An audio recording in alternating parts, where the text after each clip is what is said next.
Hello बच्चों, स्वागत है आप सभी का सीयूटी कोर के इस ऑनलाइन लर्निंग प्लेटफॉर्म पर। तो जनरल टेस्ट सीयूटी एग्जामिनेशन का सेक्शन 3 का एक ऐसा सब्जेक्ट है जिसके अंदर साल दर साल एनटीए के द्वारा बहुत ज़्यादा वेरिएशन हमें देखने को मिल रहे हैं और इस बार भी बच्चे इसमें काफ़ी वेरिएशन देखने को मिले। इस वजह से इस बार जो इसमें स्कोर है वो बच्चों का काफ़ी कम है लास्ट ईयर के कंपैरिजन में। तो क्या इसके कारण हैं और कौन कौन से कोर्सेस हैं जिनकी कट ऑफ इस बार कम रह सकती है, इस वीडियो के अंदर मैं आपको कंप्लीट इंफॉर्मेशन देने जा रहा हूं। तो सबसे पहले बच्चे देखिए होता क्या है, जब भी जिस सब्जेक्ट के अंदर ग्राफ इंक्रीज होता है या फिर डिक्रीज होता है तो उसके कुछ ना कुछ रीजन जरूर होते हैं। तो ये 3 रीजन है बच्चे। पहला रीजन आप सभी को पता होगा कि ऑफलाइन पेपर है, इसके बारे में डिटेल में डिस्कस करेंगे। पेपर का लेवल नो डाउट इस बार इंक्रीज हो रखा है, ठीक है। लास्ट ईयर के कंपैरिजन में बहुत अच्छा पेपर इस बार आया था। अगर हम बात करें स्टैटिक जीके या करंट अफेयर की जो वेटेज थी और क्या क्वेश्चन इसके अंदर आए थे वो आगे हम डिस्कस करेंगे। तो देखो यार, सबसे पहले इस बार जो ग्राफ है पेपर का वो बढ़ रखा है। 22 में अगर तुम्हारा लेवल यहाँ था तो 23 में ये था तो 24 में ये है। कंपटीशन बच्चे चाहे किसी भी फील्ड में हो बढ़ रहा है, तो ऑब्वियस सी बात है कि कंपटीशन जब बढ़ रहा है तो तुम्हारे पेपर का लेवल भी बढ़ेगा।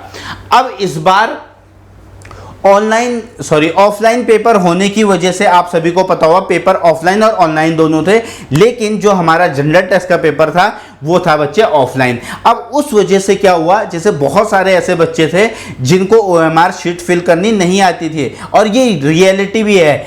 अब जब वो एग्जामिनेशन हॉल में गए तो वहां पे होता क्या है, ओएमआर के अंदर हमें गोले फिल करने होते हैं। अब वो आंसर निकाल रहे, गोले फिल कर रहे, आंसर निकाल रहे, फिर गोले फिल कर रहे हैं। तो इस वजह से क्या हुआ कि उनके एनफ प्रैक्टिस नहीं होने की वजह से उनके अटेम्प्ट कम रह गए।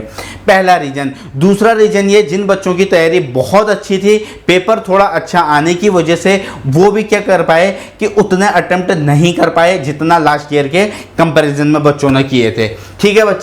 इसके बाद आता है हमारा क्वांटिटेटिव एप्टीट्यूड है बच्चे। हमारा जनरल टेस्ट के अंदर जो पार्ट है आपको पता होना चाहिए कि इस बार इसमें मैं कुछ टॉपिक के आपको नाम बताता हूं। प्रॉफिट लॉस हो गया, रेशियो एंड प्रोपोर्शन हो गया। इसके अलावा अगर मैं बात करूं बच्चे ज्योमेट्री, इस बार ज्योमेट्री के अच्छे क्वेश्चन थे।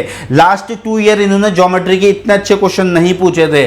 और इसके अलावा अगर मैं बात करूं नंबर सिस्टम, तो इसके कुछ ऐसे टॉपिक जिनके वजह से थोड़ा सा पेपर को कैलकुलेटिव बनाया गया और उसी वजह से बच्चे वहां पर गच्चा खा गए।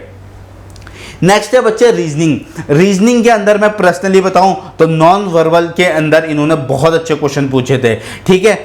नेक्स्ट है बच्चे रैंकिंग में भी कुछ क्वेश्चन अच्छे थे 15 मई को जो पेपर हुआ था। इसके अलावा अगर मैं बात करूं तो डायरेक्शन एंड डिस्टेंस। तो यार ये जितने भी टॉपिक है ना, इनकी आपको क्या करनी है, जो भी 2025 वाले बच्चे हैं अच्छे से प्रैक्टिस करनी है। इस बार इनका लेवल बढ़ा है और हो सकता है अगले बार किसी और का लेवल बढ़ जाए, है ना। हो सकता है कि आपका क्वांटे के कोई और टॉपिक का लेवल बढ़ जाए। तो वेरिएशन क्या हो रहा है, साल दर साल बढ़ रहा है। पहली बात तो एनटीए ने ये क्लियर करके नहीं दे रखा है कि भाई कितने क्वेश्चन किस चैप्टर से आएंगे। 60 क्वेश्चन आने आपके जनरल टेस्ट में, वो भी 3 सेक्शन हैं, उसमें ये डिफाइन नहीं कर रखा है कि कितने क्वांटे से आएंगे, कितने रीजनिंग से आएंगे, कितने आपके जीके और करंट अफेयर से आएंगे। नेक्स्ट है बच्चे जो आपकी स्टैटिक जीके है, तो स्टैटिक जीके के अंदर मैं पर्सनली बताऊं 15 मई के दिन जिस दिन एग्जामिनेशन था तो 2 से 3 ऐसे क्वेश्चन थे जो बच्चे कह रहे थे हमें बिल्कुल नए लगे, उन्होंने पहले उस क्वेश्चन का नाम तक नहीं सुना था। तो आप देख सकते हैं कि आपके सामने प्रूफ है, ठीक है। इतने सारे प्रूफ के बाद मैं क्यों बोल रहा हूं कि इस बार जनरल टेस्ट का जो एवरेज स्कोर है वो बहुत ज्यादा गिर रखा है, ठीक है। अभी मैं आपको आगे भी बताऊंगा। अब जो इस बार करंट अफेयर की वेटेज थी बच्चे वो ज्यादा थी और करंट अफेयर के जो क्वेश्चन थे वो बहुत मतलब मैं बोलूंगा कि आसान नहीं पूछे थे और लगभग लास्ट के इन्होंने 1 ईयर के करंट अफेयर पूछी। तो ऐसा नहीं है कि लास्ट के सिर्फ 3-4 महीने की पूछी हो, ठीक है। अब आगे बात करेंगे बच्चे कंक्लूजन क्या निकलता है। तो देखिएगा, अगर आप 220 के आसपास स्कोर कर रहे हैं तो यार आप टॉपर की कैटेगरी में हैं भाई। आपको टॉपर की कैटेगरी से कोई भी नहीं छीन सकता if you are scoring 220 plus, ठीक है। हाईएस्ट स्कोर इस बार है जो एनटीए ने डाटा दिया उसके अकॉर्डिंग 200 कितना है बच्चे, 244 है ना, 244 एंड बहुत बढ़िया स्कोर है जो भी ये टॉपर है बच्चा। अब यहां से अगर आप इतना स्कोर कर रहे हो तो बच्चे टॉपर की कैटेगरी में हो, क्योंकि यार टॉपर की कैटेगरी में सब नहीं आते हैं, कम ही आते हैं। अब 200 प्लस स्कोर जो कर रहा है बहुत बेहतरीन स्कोर है बच्चे, ठीक है। मैं ये नहीं कहूँगा कि अच्छा स्कोर नहीं है, क्योंकि होता क्या है जब हम एग्जामिनेशन देने जाते हैं ना, तो एग्जामिनेशन में क्या होता है कि बच्चों पे ऑलरेडी प्रेशर होता है। अब इस बार क्या हुआ, पेपर का लेवल थोड़ा बढ़ा तो बच्चों ने क्या कर दिया, उनकी जो परफॉर्मेंस है उसमें गिरावट आ गई। 150 प्लस ठीक ठाक स्कोर है मैं बोलूँगा, और 120 के आसपास इस बार बच्चे क्या बन रहा है, एवरेज स्कोर बन रहा है। मैं आपको एक ऑनेस्ट रिव्यू देता हूँ, मैंने कम से कम बच्चे 1000 बच्चों के स्क्रीनशॉट देखे होंगे उनके मार्क्स के, ठीक है। जनरल टेस्ट के अंदर जो भी उन्होंने स्कोर वगैरह अपना शेयर किया था, उसमें बच्चे कम से कम मेरे को 200 ही ऐसे बच्चे मिले जिनका स्कोर वाकई में 150 से ज़्यादा है, और लगभग सिर्फ शायद 250 या 300 के आसपास होंगे जिन्होंने 120 प्लस स्कोर कर गया है। तो आप देख सकते हैं कि ग्राफ कितना गिर गया है, ठीक है बच्चे। अब यहाँ पे अगर मैं बात करूँ बच्चे, तो हमारे चैनल से पढ़ के ऐसे बच्चे भी हैं जिन्होंने 200 स्कोर कर गया है, पर यार वो एक ही बच्चा है सिर्फ, ठीक है। मैं जल्दी उनके मार्क्स शेयर करूँगा, और बहुत सारे ऐसे हैं जिन्होंने 160 प्लस स्कोर कर गया है, 160 है, 170 है, 155 है, ठीक है, 180 है। तो इस तरीके से बच्चों ने क्या कर रखा है, स्कोर कर रखा है। और ऐसे भी हैं यार जिन्होंने 130 140 ऐसे भी कर रखा है, ठीक है। लेकिन ज़्यादातर 160 प्लस वाले हैं जिन्होंने भी हमसे पढ़ा हुआ था। अब देखिएगा बच्चे, वो कौन कौन से कोर्सेस हैं जिनकी कट ऑफ कम जा सकती है, मैं आपको एक एक करके विद रीजन बताऊंगा, ठीक है। और ध्यान दीजिएगा, कट ऑफ उसी की कम जाएगी। यहाँ पर मैं उन सब्जेक्ट की बात कर रहा हूँ, मैं डोमेन की बात नहीं कर रहा हूँ, मैं सिर्फ कर रहा हूँ जनरल टेस्ट के, क्योंकि जनरल टेस्ट का मार्क्स जिसमें ऐड होगा उनकी कट ऑफ क्या होगी, कम होगी। तो सबसे पहले हमारे पास बच्चे कोर्स है, मैं बात करूँगा BA LLB की।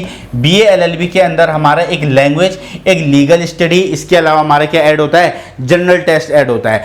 अब अगर मैं बात करूँ आपके इसके कट ऑफ की, तो लास्ट ईयर के कंपैरिजन में बच्चे जिस भी यूनिवर्सिटी में आप जाना चाहते हैं वहां आप देखिएगा एटलीस्ट 30 मार्क्स में इसकी कट ऑफ में गिरावट देखने को मिलेगी। ये होगा कैटेगरी वाइज, ये मैं पर्सनल एक्सपीरियंस के बेस पर बता रहा हूं, ये मैं आपको जितना मैंने डाटा देखा बच्चों का उसके बिहाफ पर बता रहा हूं। इससे कम भी जा सकती है, लेकिन मिनिमम बच्चे इतना कट ऑफ आपको गिरावट देखने को जरूर मिलेगा। हाँ यार, जो टॉप के यूनिवर्सिटी हैं जैसे BHU हो गया, इलाहाबाद यूनिवर्सिटी हो गया, जहाँ पे बहुत ज़्यादा डिमांड है, यहाँ पर भी कट ऑफ गिरेगी लास्ट ईयर के कंपैरिजन में, ठीक है। भले 30-40 नंबर ना गिरे, लेकिन एटलीस्ट 20 से 25 नंबर यहाँ भी गिरेगी, और 30 नंबर तक भी यहाँ भी गिर सकती है, ठीक है ना। चलिए, BA LLB के बाद बच्चे सेकंड कोर्स है BBA, ठीक है। अब बहुत सारे ऐसी यूनिवर्सिटी हैं जो BBA में एडमिशन सिर्फ जनरल टेस्ट के बेस पर लेती हैं, है ना। तो डेफिनेटली इसमें भी कट ऑफ का गिरावट देखने को मिलने वाला है। इसके अलावा बच्चे अगर मैं बात करूं, जैसे अगर आप BHU से BCom करना चाहते हैं, या फिर अगर आप इलाहाबाद यूनिवर्सिटी से BCom करना चाहते हैं, तो वहाँ पे क्या होता है, जनरल टेस्ट का मार्क्स ऐड होता है। तो इन यूनिवर्सिटी के अंदर भी आपको जनरल टेस्ट की जो कट ऑफ है, सॉरी BCom ऑनर्स की जो कट ऑफ है, वो लो देखने को मिलने वाली है। हालांकि DU में जनरल टेस्ट मैंडेटरी नहीं होता है आपके कौन से कोर्स के लिए, BCom ऑनर्स के लिए, ठीक है। बाकी अगर मैं DU को छोड़ दूं तो बच्चे BCom ऑनर्स के लिए जो अदर यूनिवर्सिटी हैं उनकी कट ऑफ भी कम जाने वाली है, ठीक है। मैं DU को कंसिडर नहीं कर रहा हूं यहाँ पे। इसके अलावा अगर मैं बात करूं बच्चे, जो हमारे बीटेक में मोस्टली बहुत सारी यूनिवर्सिटी हैं, 90 से 95% जो जनरल टेस्ट का स्कोर एक्सेप्ट करती हैं बीटेक के लिए, तो इनकी कट ऑफ भी क्या होगी, कम जाने वाली है। नेक्स्ट है बच्चे BCA, बहुत सारे ऐसे हैं जो BCA में एडमिशन सिर्फ जनरल टेस्ट के बेस पे दे रहे हैं। इसके अलावा बच्चे B फार्मेसी, हालांकि इसके लिए PCBA का कॉम्बिनेशन चाहिए, लेकिन बहुत सारे यूनिवर्सिटी ने इसके अंदर आपका क्या दे रखा है, GT भी दे रखा है, तो वहाँ पे कट ऑफ कम रहने वाली है। तो बच्चे ये वो पॉपुलर कोर्सेस हैं जिनके कट ऑफ में इस बार आपको गिरावट देखने को जरूर मिलेगी, ठीक है। तो इसके बावजूद अगर आपका कोई भी डाउट रहता है बच्चे, तो कमेंट बॉक्स में पिन कीजिएगा। और जो 2025 के स्टूडेंट्स हैं जो CUT की तैयारी कर रहे हैं, उनको एक ही एडवाइस दूंगा कि अभी से पढ़ना स्टार्ट कर दीजिए, ठीक है। क्योंकि होता क्या है, मैं अभी भी बता रहा हूँ, जैसे फॉर एग्जांपल इस बार अगर 8 लाख के आसपास जनरल टेस्ट का फॉर्म भरा था, 7 लाख बच्चों ने पेपर दिया था। तो 7 लाख से ज़्यादा बच्चों ने पेपर दिया था। तो ऑन एन एवरेज अगर मैं ईमानदारी से बच्चे आपको बताऊं तो इसमें से 3 से 4 लाख तो ऐसे होंगे जिन्होंने लास्ट में पढ़ा होगा, जिनके मार्क्स अच्छे नहीं आते हैं। ठीक है, कंपटीशन हमेशा उन स्टूडेंट्स के बीच ही होता है जो अच्छे से मेहनत करते हैं, और टॉप कोर्सेज टॉप कॉलेजेस वही ले जाते हैं बच्चे जो अभी से मेहनत करेंगे। तो अभी से मेहनत कीजिए, अभी से जो भी आपका टारगेट है, जिस भी यूनिवर्सिटी में आप जाना चाहते हैं, जिस भी कोर्स के लिए आप जाना चाहते हैं, अभी से मेहनत करना स्टार्ट कीजिए। ठीक है, कोई डाउट रहता है तो कमेंट बॉक्स में पिन कीजिएगा। Bye bye, take care, God bless you all.